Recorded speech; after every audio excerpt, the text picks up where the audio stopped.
Hi, everybody. Sorry about being late. Work went over a little bit.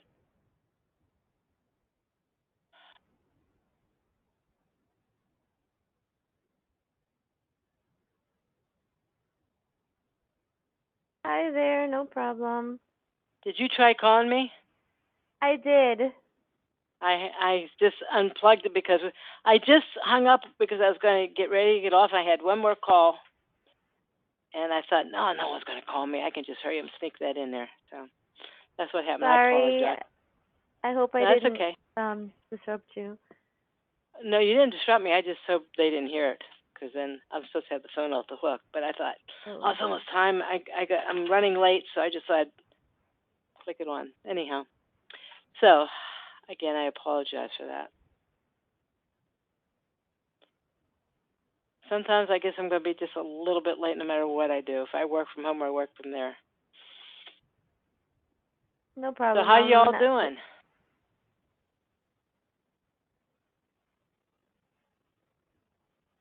How you doing, Joanne?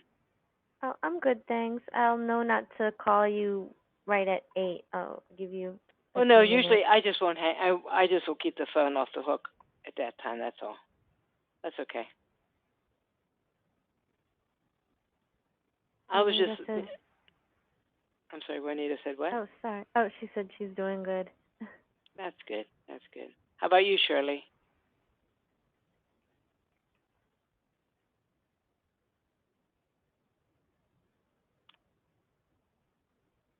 She might have stepped away. Okay. Well, let's get started. I see Joanne already put in the handouts. Way to go, Joanne. Okay. Here's our disclaimer.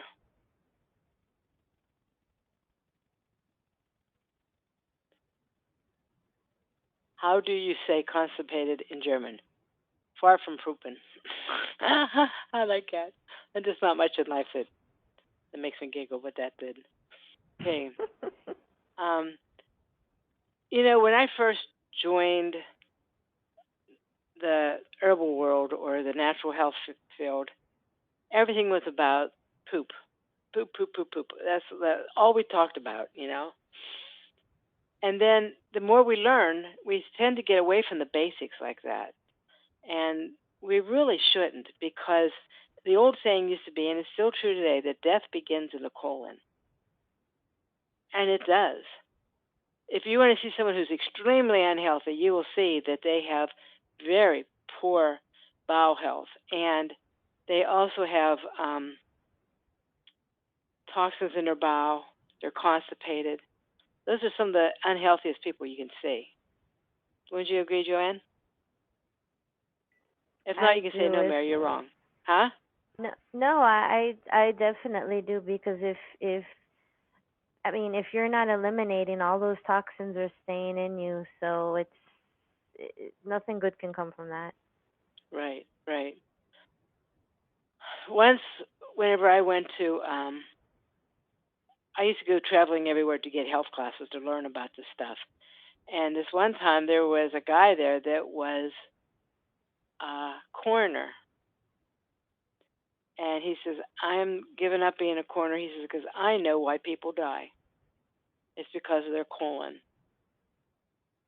Then he proceeded to tell us that they had like a little thing that they would send around to different coroners in the state. Whoever had the largest colon and an autopsy got this little trophy, as it were, for a while. And he said they had it for a while. And whenever they did, the person's bowel, just the last 5 feet of their intestines, weighed over 69 pounds. That's how much old fecal matter there's in there. I listened to a talk that said that doctors say, "Oh, that's just a fallacy. That you can only hold so much. You can't hold anything in there." Well, they're full of it because that coroner told us. Also, besides the fact that we absorb, that's where we get our nutrients, is from the intestines. So if it's toxic, then every cell in your body is going to be affected by it. It also is where we make most of our serotonin, which is a feel good neurotransmitter. It also is where 85% of our total immune capabilities lie. So keeping the colon healthy is huge. And you know what? If I read somebody's eyes, whenever I see their colon, I'll go, wow, we need to take care of that. But when someone just calls me in general for things, I sometimes forget about the colon. They call and they say, I got bunions. Well, I don't even think of asking about the colon. So this is a good reminder for everybody. Okay. Different causes of constipation. For one thing, most people don't even know what constipated means. A lot of people say, "Oh, I can't go to the bathroom except for once a week. I'm constipated." But I go, and the other people say, "Oh no, I don't have a problem with that. I go every morning, every day." Well, actually, you should have one bowel movement for every time you eat. So if you eat 3 times a day, you should have 3 bowel movements a day. If you don't eat 3 times a day, you should still have bowel movements 3 times a day. So at least 3 a day. Things that can cause constipation are stress, medication. Medication is huge. Probably one of the most common causes of constipation is medication. Then number two is probably, well, actually, number one is liver health. Number two is medication. Number three is probably what you don't do or don't eat. Inadequate fiber goes with the diet. Lack of dehydration. You know how we're always saying drink half of your body weight in ounces? Well, your colon needs a huge amount of water. It recycles some of it, but one of the first places you see a problem with dehydration is the brain. The second is the colon. Inactivity, not moving around. Man, when we were kids, we were just all over the place. And now a lot of this younger generation, they sit and they play Nintendo or something like that. They're not very active. And then make sure you have enough magnesium, because magnesium makes the muscle strong enough they can do the peristaltic action. Just curious, how many people have a good bowel movement? A good bowel movement is at least one bowel movement for every meal you eat, so probably 3 times a day. Light in color, about this color brown. It should semi-float and be light and fluffy. How many people have good bowel movements? Anybody here?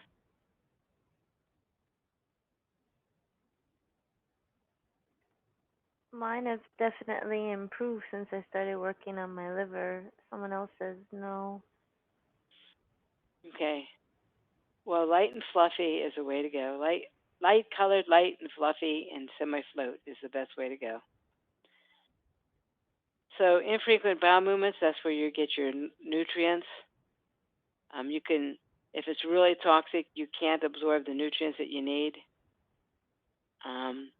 If it's all caked on the outside, like let's say this is your bowel, right here. If you have old fecal matter lining this right here and right here, then your body might not be able to absorb the nutrients, especially minerals. So the transit time should be 10 to 18 hours after you eat. So if something goes in your mouth and goes down to the stomach, that's step one. Step two, the next time you eat, that what's in the stomach should dump in the small intestines if it doesn't do beforehand. So that's two. And then you should have a bowel movement the next time you eat. So you should always have something in the stomach, in the small intestines, and then in the large intestines to be excreted 3 times a day. Does everybody understand this? They call it train in, train out. One train comes in, the other one should be leaving. If not, it kind of gets all bunched up.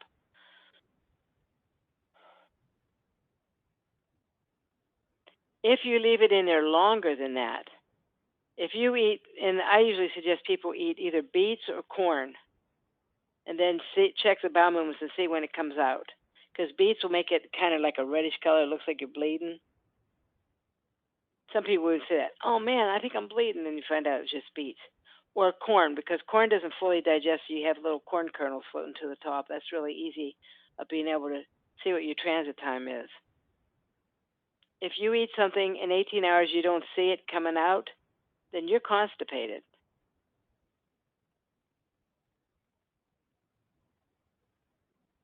Okay, this is like, I heard this one time in a talk, and I think this is puts in such perspective.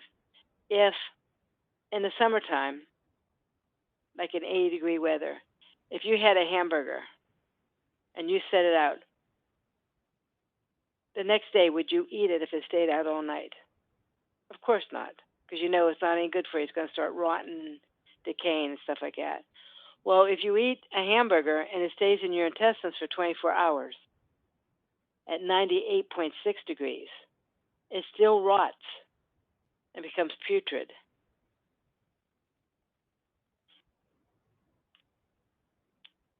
If you go to the bathroom too often, like you have diarrhea all the time, you go 6, 7 times a day. Like 3 or 4 times a day is fine, but if you go 5, 6, 7 times a day, if it's or if it's watery, that means that it goes out too quickly, and you can lose a lot of electrolytes that way, and it weakens the body. I know herbalists that sometimes do a cleanse and go, oh man, that was a really good cleanse. I caught up on my reading all weekend. Well, you know what? That's hard on the body to lose that many nutrients at one time. So you don't want either extreme, constipated or diarrhea.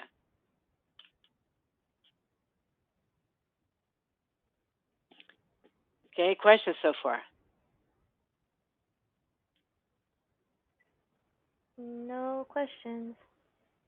Okay, so things that are needed by the body. Fiber. Fiber is huge. I know a lot of people that end up having they juice and then they go for a colonic, and that's not really good for you because I don't believe in colonics on a regular basis in the first place. But a colonic hoses something off. So, like if you have a dirty sidewalk, you can take the water and you can squirt it out and rinse it off.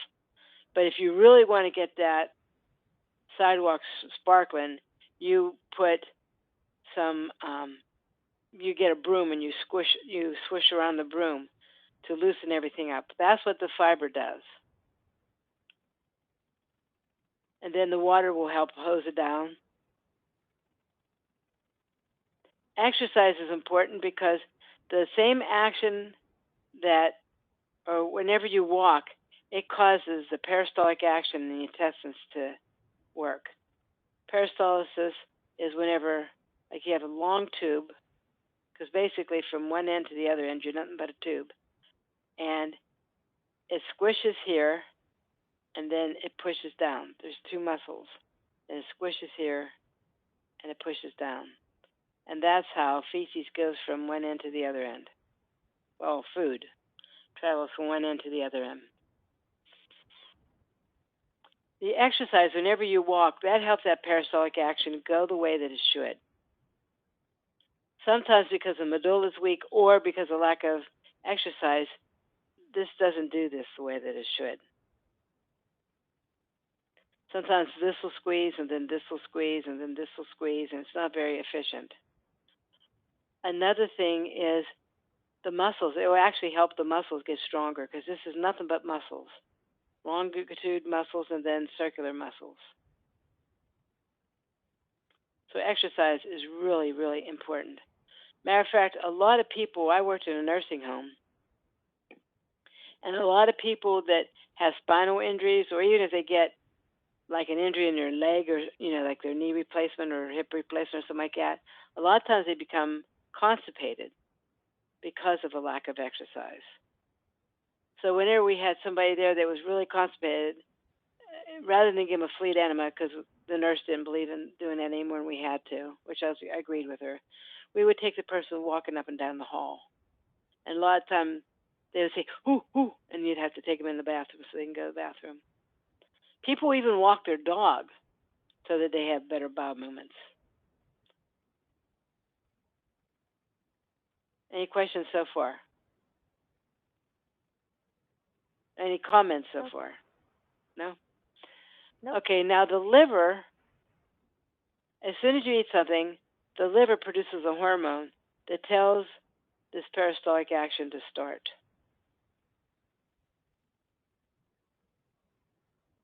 So the liver has to be good. You show me someone who has a bad liver, and I suspect they have a bowel problem. And if I see someone who has a lot of constipations, first thing I suspect is a liver problem. Has anyone else ever noticed the correlation between the two? Definitely. There's no one that I have worked with that has had a bad liver that hasn't had some kind of issues with their bowel movements. Right. I agree. I agree. Magnesium makes your muscles strong. So what I used to do, and I don't do it as much anymore, whenever someone would come and I knew they didn't have very good bowel movements, of course I did the iridology, but I would have them squeeze 3 fingers. And if their grip was really wussy, like they're almost shaking because they're trying so hard, and it's like just really mild, like a little kid would do, I would give them magnesium. Since then, I learned other symptoms of magnesium deficiency. Not only does it strengthen the muscles, which it does, but it keeps the heart beating properly. If you have a severe magnesium deficiency, your heart will flutter. If you have a severe magnesium deficiency, your butt will be colder than your stomach.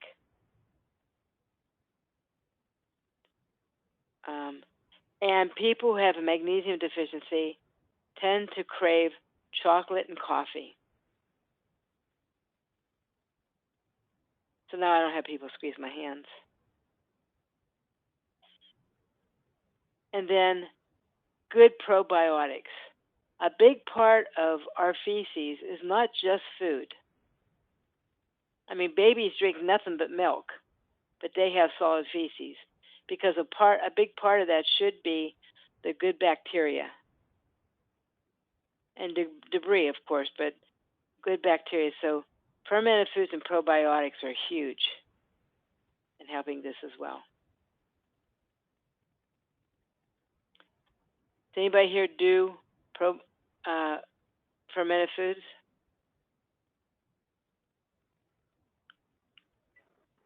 When I went on this program, I got away from the fermented foods, and I really miss them. I know I felt a little bit better, and my skin looked a little bit better whenever I was on the fermented foods. I try to do a lot of uh water kefir. There's a Mhm. little farmer's market by me that does it, and I definitely notice a difference with my digestion when I have it regularly. Good, good. So you can just buy water kefir. Yeah, it's great because I'm not good at making anything, and I fear I will poison myself. So there's I understand a that. there's a lady here. She makes a ton of different stuff. She has all kind of water kefirs, like different flavors. There's like cherry lime, and I've had the peach Wow. ginger, and what else? What else? Blueberry lemonade, and just it's amazing. And then she does like milk kefir too, but she also does like coconut milk kefir, which is really nice too. Very cool. I'm going to have to see. I'm going to Google to see if anybody around here does water kefir. That's how Because, I found her. I googled and I found this a tiny little farmers market. If you drove by it, you'd miss it if you didn't know it was there. mhm. Well, I bought the little grains to make my own water kefir, and I get like one batch of water kefir, and then I kill the little grains. I don't know why I'm doing. I don't mean to kill them, but and that's pretty expensive to have to buy those grains all the time. You're supposed to be able to recycle them, use them over and over and over again. Actually, they're supposed to even grow, but that doesn't happen to me. But I do okay with fermented foods when I used to do it. Once in a while, they would rot and I'd lose a whole batch, but I did pretty good. I missed that. My bowels missed that. Alrighty. If you don't do fermented foods, I highly suggest that you do. Very good for your immune system, very good for your bowel. As Joanne said, good for your digestion.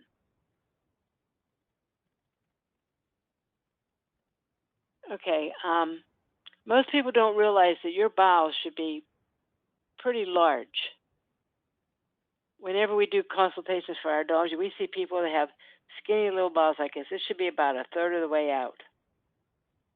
So this collarette or this autonomic nerve wreath should be about this far out. Yeah, about that far out. And if it's anything smaller than that, that means you're not having enough fiber in your body.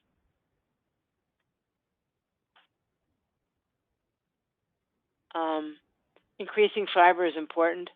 You should have 3 to 5 servings of vegetables a day. That's how much you can put in your hand and move your hand around with it all falling out. 3 to 5 servings of fruits a day.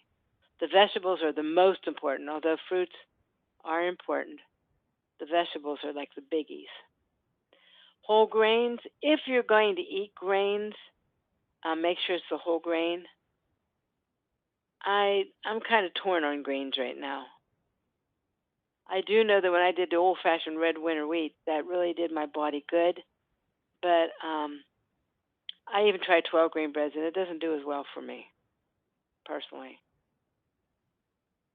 So whenever you're eating these vegetables, organic is best, raw is best.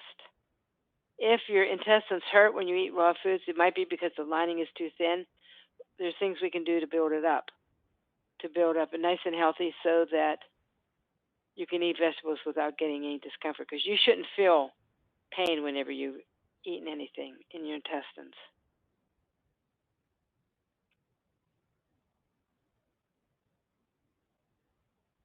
Getting 2 different kinds of fiber. Get soluble fiber and insoluble fiber. Soluble fiber reminds me of a sponge or something soft. It's what's in like psyllium, what's in slippery elm, things like that. That is like using a sponge. So it does 2 things though. It's a sponge which isn't as good as what straw would be like. Like a broom is better than just using a mop without using a broom first to get into crevices. However, soluble fiber also heals the intestines. It nourishes and heals. So a mixture of both of them is what I prefer. Nature's Sunshine has, and they haven't tell me they haven't gotten rid of this yet. They have something called Everybody's Fiber. Do they still have that? They still have that. Oh, thank goodness, because they're getting rid of so many stuff. I wasn't sure. Well, that stuff is really good for the intestines. It has both soluble and insoluble fiber. Plus, it has ginger in there that helps clean out some of the old stuff. Any question about fiber? Does everybody know what soluble and insoluble fiber is like?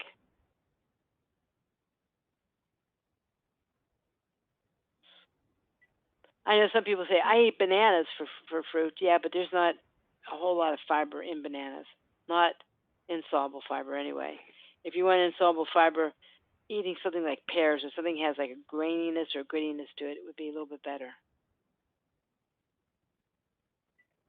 And flour products like noodles and bread and stuff like that doesn't do anything for you. You know, if you take bread and you mix it with water, you can make glue out of it. Or if you take flour and you cover the meat with the flour and cook it, it keeps all the juices in because it makes like a barrier. Well, that's what white flour products does to the inside of your intestines. It makes a barrier so it's harder for the body to absorb nutrients.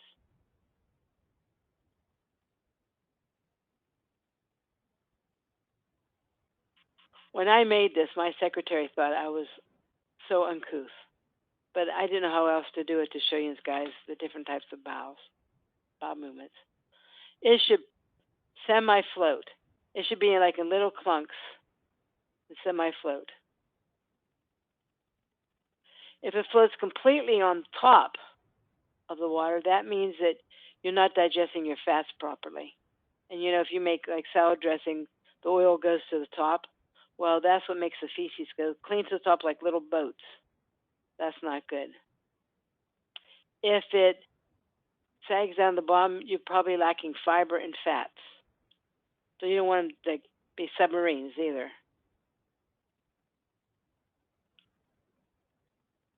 And the size of the circumference of the feces is how large your intestines are. So if you are going like little spaghettis, you know, it reminds me of my kids when they had Play-Doh. I don't know if anybody had their kids had Play-Doh, but you squish out this little hole and all this stuff comes out.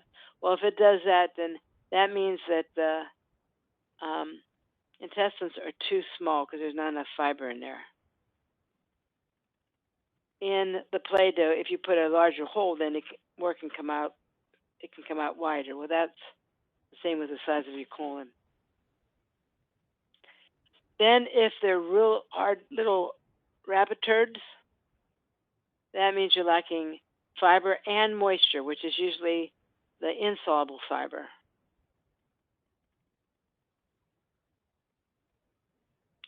And then, if you have bowel movements that look like sand at on the bottom of the toilet, that indicates that your liver is having a problem.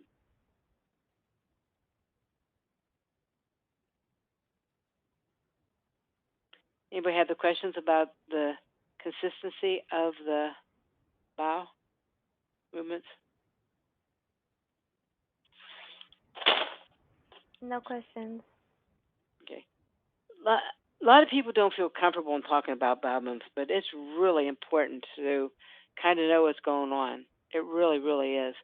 A couple of times I had, especially these little old ladies would come say, "I have a hard time going number two." They won't even say poop or feces. It's number two. And I know when I was a kid, you had to go number one meant you had to pee, number two means you had to go to the bath, you had to poop. But we need to know these things because they tell us a lot about our health.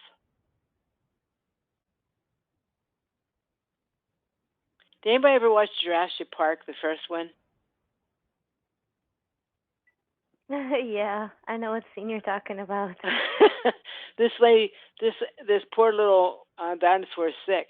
So this lady goes rummaging through its bowel movements to see what's going on. Well, we don't have to quite do that, but it's veterans, veterinarians, and other people know how important it is when feces comes out. You can tell what's going on in the whole body. I like that movie, by the way. Okay, the color of the feces should be a light mahogany, like this color here. If it's red and you have not eaten beets, chances are you're bleeding in the lower intestines. If it's green, you could have Crohn's. It could be infection. Sometimes it happens if you take antibiotics. If you take chlorophyll,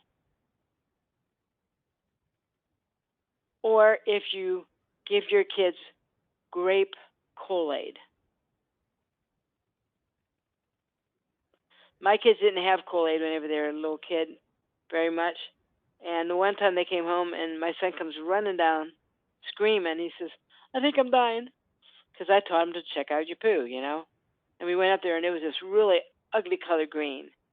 And I couldn't imagine what it was. And I asked him what he ate and stuff like that. And there was nothing he ate. And he didn't hurt or anything. And then the next time he went and stayed with my sister-in-law, it happened again. And I said, "Well, okay, what did you have both times?" And we figured out after a long haul that it was purple grape Kool-Aid. So that can change your feces to the green. If it turns yellowish, that can be gallbladder problems or liver problems or giardia. Hepatitis can be like a orangish yellow or a gray. That indicates hepatitis. If you use too many antacids, there's a problem with your pancreas or your liver. Well, liver is hepatitis. I guess I didn't have to put that on there. And if your bowel movements are black, it could be because you're taking an artificial iron or because there's bleeding happening up deeper, like in the beginning of the large intestines or the small intestines or the stomach. Because digested blood turns black.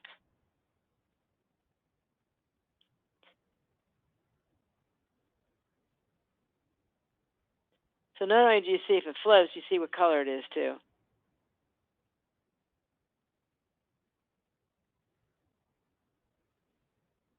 Okay.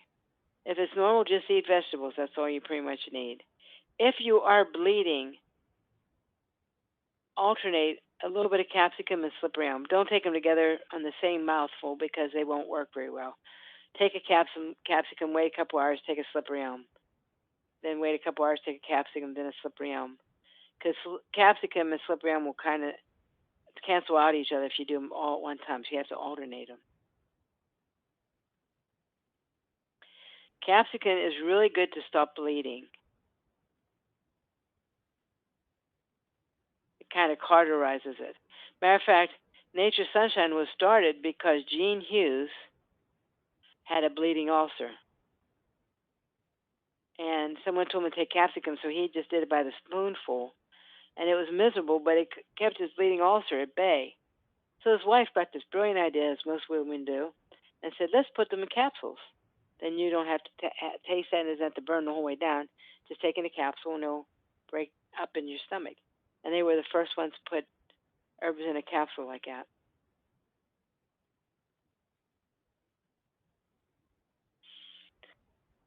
Okay, for Crohn's disease, slippery elm is huge, huge, huge, huge, huge helper for that. I've known people that have had different parts of their bowel removed because of Crohn's disease. They start taking slippery elm and correct their pH, and they even get some of their stretch back. Crohn's disease is where your bowels kind of shrivel up and they start to die.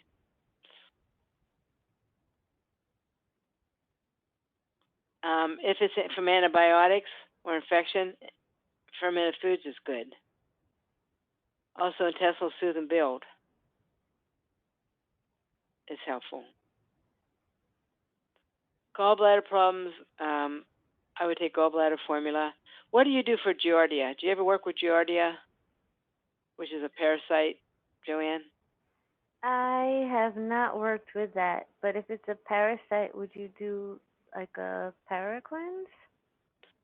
I don't know. I worked with Giardia or the equivalent to it for dogs. We bought a puppy from a bad breeder that had it, and we gave it Campaign, which was a parasite killer, and that helped the dog.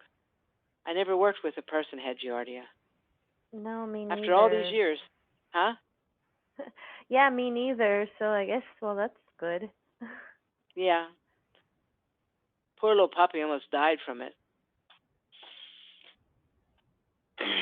Okay. Hepatitis, VSC, huge. I'm a huge believer in VSC for hepatitis and liver cleanse. This is what got my ex-husband over being really sickly when he had hepatitis C. And then for bleeding ulcers, again, a slippery elm and a capsicum. Capsicum will cauterize, slippery elm will rebuild. Now, also realize that legally we're supposed to tell you if you find blood in or any funky things in your feces to go to the doctor. So I want that disclaimer. Personally, I wouldn't. I would take care of it myself. But we can't suggest you do that because we can get thrown into Hooskow. Okay, this is Nature 3. Huge thing. One of Nature Sunshine's best products. Matter of fact, I'm kind of surprised they still have it. It's so good. Oh, not Nature 3. I'm sorry. Everybody's Fiber. Looks like the same. Nature 3 is okay. It's just insoluble fiber.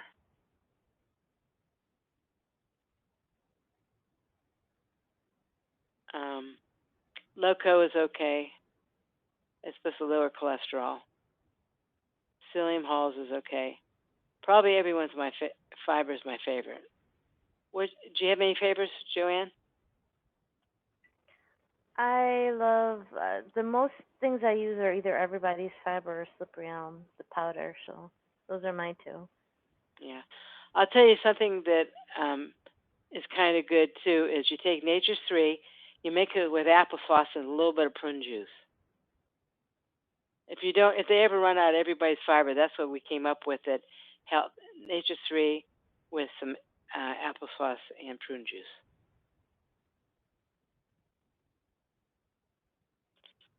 Okay, and then the intestines, besides needing mucilaginous herbs like slippery elm and sodium, so like cabbage would be good, um, celery would be good, things like that.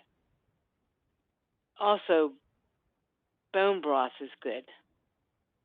So what you do is you take bones, like how I make my bone broth is I make like say Christmas turkey or Thanksgiving turkey or whatever, and I bake it, and then I take all the meat off, and then I take the bones and I put it in a pot, so like the bones would be up to here, and then I fill the water up to here, and I usually put an onion in. Some people put some vinegar in. I never did that, but I put an onion in, and then I bring it to a boil, and then I steep it for at least a day. Then I drain it.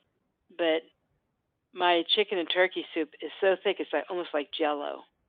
You get all that good gelatin and all that good stuff from the intestines. I mean, from the bones. I make oxtail. I've made oxtail and beef barley soup. Delicious and really, really healthy for you. And then sometimes people take L-glutamine.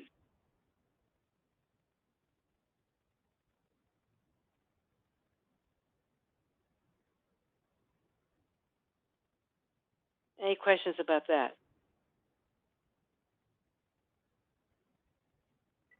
No questions. Okay. Um, Make sure you drink enough water, 1/2 of your body weight in ounces, and I drink nothing but reverse osmosis water.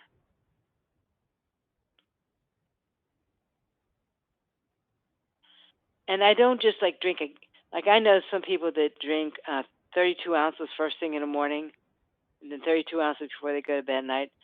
It seems to work better because then you pee like crazy. It seems to work better if you just sip on it all day. So no matter where I go, I have a cup with me. Even if I go to the restaurant, if I go to church, in church I take sips of water. Nobody says anything to me. I haven't been kicked out yet. My daughter just bought me this big pink thing that has 64 ounces and it's stainless steel. So I don't like using plastic.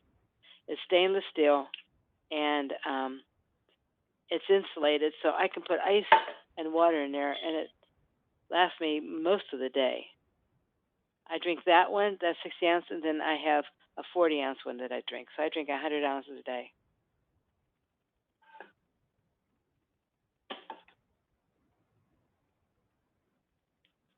If you weigh like 300 pounds, don't go anything over 100 ounces. That's too harsh on the kidneys, I believe.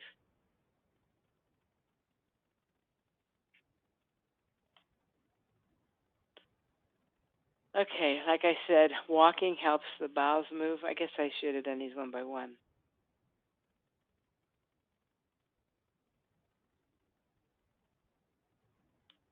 Liver. As Joanne and I both believe, liver is huge in making sure you have good bowel movements. Symptoms of the liver are waking up feeling like you have a hangover. If you wake up, you should when the alarm goes off, it should be like, or even the alarm shouldn't have to go off, and you're just like, oh, I'm ready for my day. But if you're sluggish and groggy, that's liver.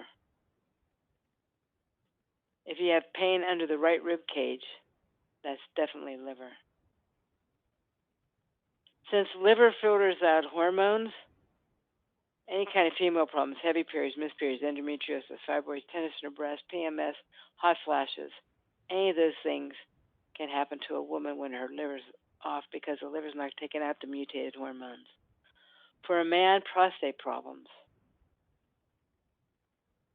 The Chinese teach that anger settles in the liver, and I see that all the time. Anger settles in the liver. Skin problems like acne, eczema, rashes, moles, and skin tags.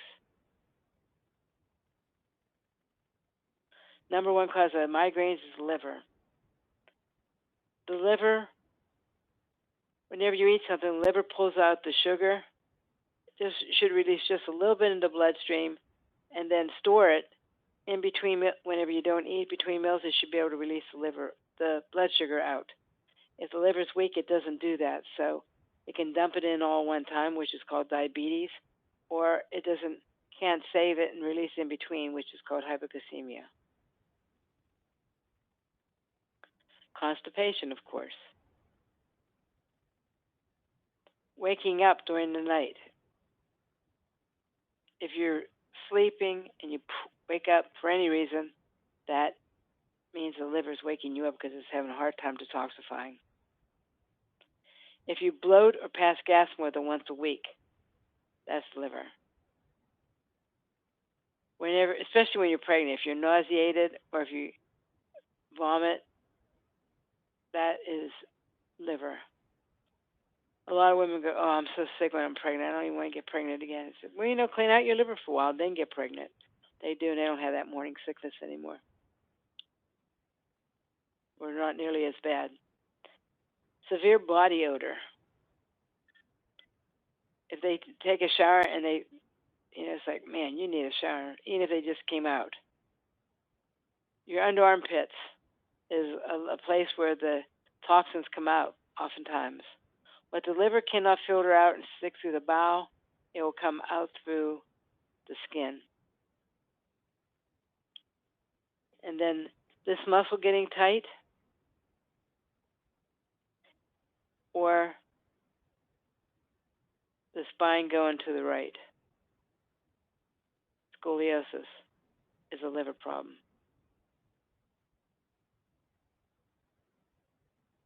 Man, these guys are all really quiet. No questions yet? Everyone's just taking in all the information. Okay. Well, we already talked about magnesium deficiency. You crave chocolate and coffee. Your heart flutters.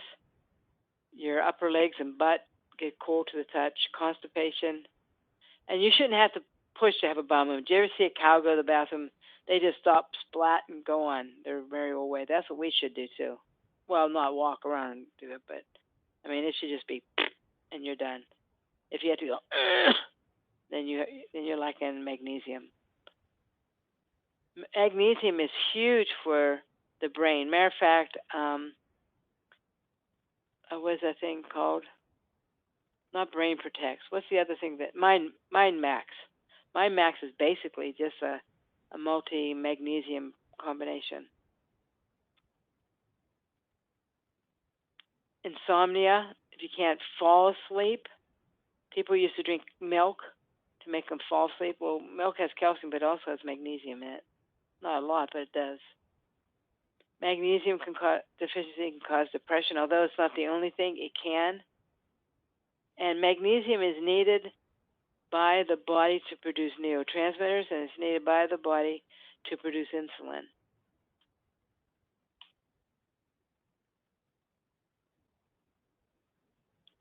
Okay.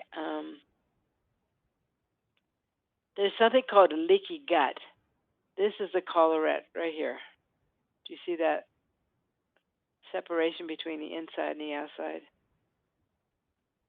Whenever you see the dark bowel and the color going past that collarette, that's something called leaky gut syndrome. That means the toxins are seeping right out through the intestines into the surrounding humerus, tissue, and fluids. And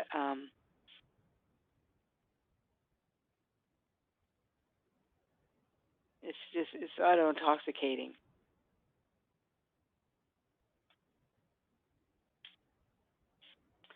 All right, squatty potty. Does anybody here have a squatty potty?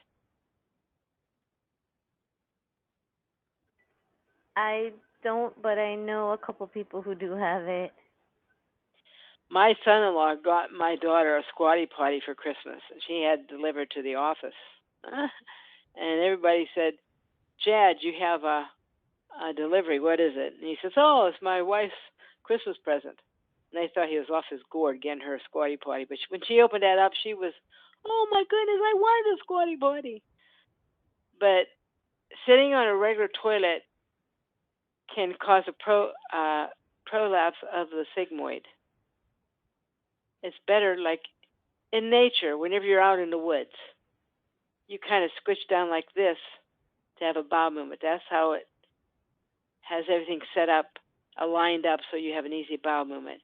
If you have a problem with bowel movements, sometimes sitting on a squatty potty really helps. Matter of fact, not too long ago, this is probably more you want to learn about me. I was really hungry for cheese, and I don't believe in doing a lot of cheese parties, but I ate a bunch of cheese, and I got really badly constipated. I mean, I was crying, I was hurting so bad, and my daughter let me use her squatty potty, and man, I think I might just ask my son-in-law to get me one of those, or maybe I'll get it. But it's really helpful.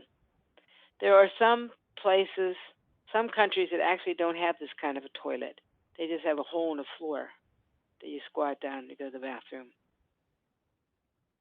Or their toilets are really close to the ground.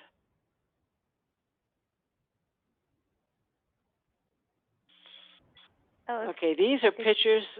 I'm sorry, go ahead. I'm sorry if I could just say one thing.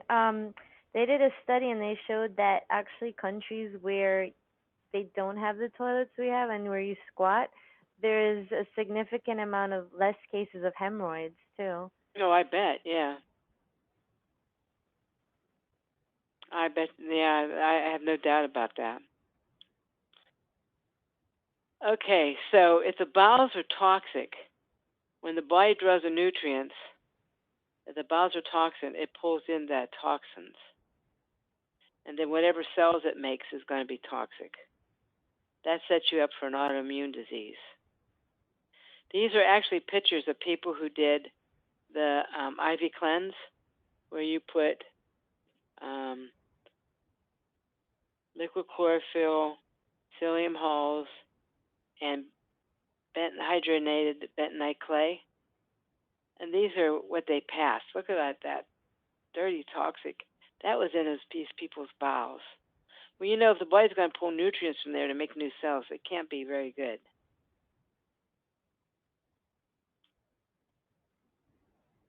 Okay, we're going to skip this because this can be symptoms of constipation, but it can also be symptoms of other things. So I'm not going to get into that too much. There's something called Cascara Sagrada. Now that I'm on this program that I'm on, I do take 2 Cascara Sagrada every day because I was getting constipated. I don't believe Cascara Sagrada is bad for you. If someone, this happened a lot of times, people will say, doctor said they know I was doing Cascara because it's turning my bowels black. Well, that doesn't mean that the bowels are unhealthy. Just like it's the coloration from it, from the berries. If you eat blueberries, your fingers turn bluish, but after a while, you wash your hands a couple times, and that goes away. And if people take the Cascara and their bowel turns black, they wait a couple days and they go back, and the doctor says, "Oh, I'm glad you stopped. It's better now." Well, then it wasn't that it was like crispy, hard, black dyeing. It was just stained, like this person's fingers here are stained. So if a doctor ever tells you that, just let them know. That's because the Cascara berries are black. So yeah, it's going to darken your intestines because of that pigmentation. We call the Cascara sagrada the Roto-Rooter because I don't know anybody that it doesn't work for. You might have to take quite a few, but it works really, really well. This lady, they were going to cut out her bowel because it atrophied. She couldn't have bowel movements unless she had a colonic. No matter how long she waited, no matter what she took magnesium, she took X-Lax and different things from the doctor. Nothing worked. She took some Cascara, and we did give her magnesium too, but she took Cascara and she did some fermented foods, and now this lady never has to get a colonic anymore. But look how dirty her bowels were, how bad they were. See how dark this is? This diverticulum. If you need just a little bit, gentle moves, what you can do. Little, like maybe if you're going every day, but you'd like to have 2 to 3 every day, then maybe LBS too. But if you miss some days, then you went to the Cascara Sagrada. I again love fermented foods because fermented foods have 500, typically up to 500 different strains of bacterium in it. The most that I've ever seen, like even kefir, usually has 11 or less different strains of bacterium. 30% of the dry weight, if you took all the water out of the feces, 30% of the dry weight is made from this bacteria, or should be.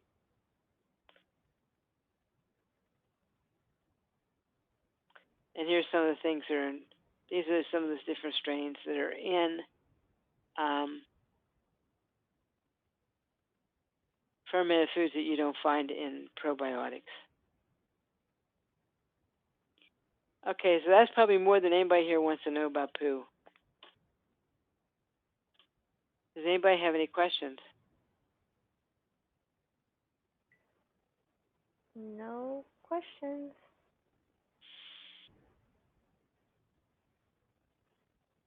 Okie dokie. Well, if you do, you can email me. Or if you have not taken any Cascara Sagrada, you can email Joanne. If you took Cascara Sagrada, you may not be able to get the whole email address typed out before you have to go.